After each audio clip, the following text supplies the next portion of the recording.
Good morning, students. In the last few class, we have started with the revision for periodic test 2. So now the test is going on and the English subject is we have completed.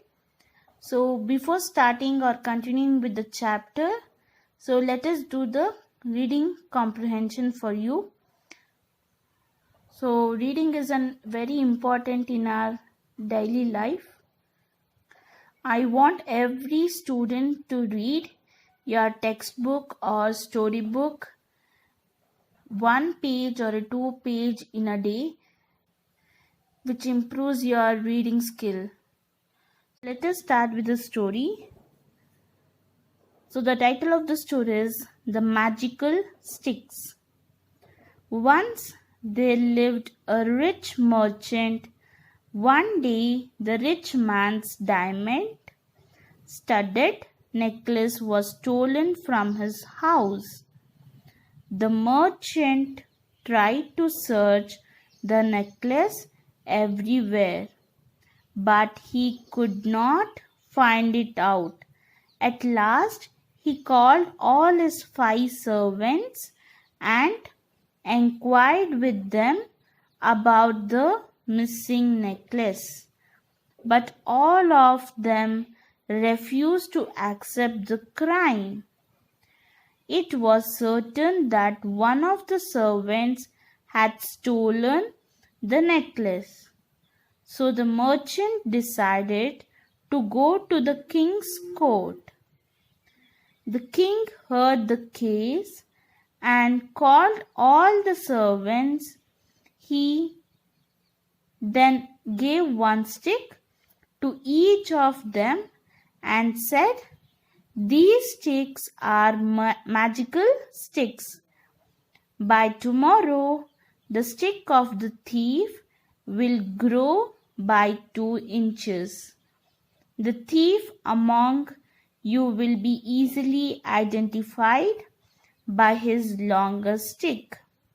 The king then sent all the servants back to their place and instructed them to reappear in the court on the next day with their respective sticks.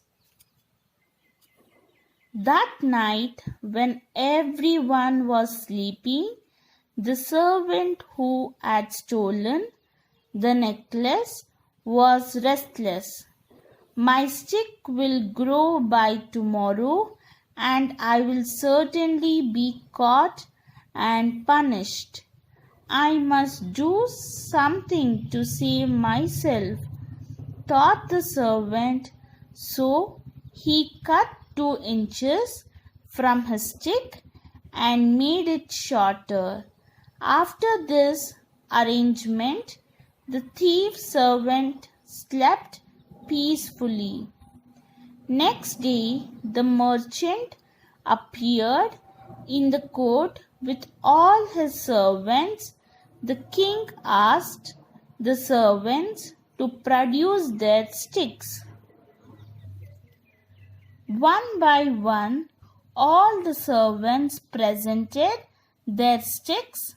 The king observed each stick carefully. When the culprit servant gave a stick, the king immediately said, "So you are the thief." "But my stick is not longer than the other sticks. It's shorter." The servant tried to argue. "You fool!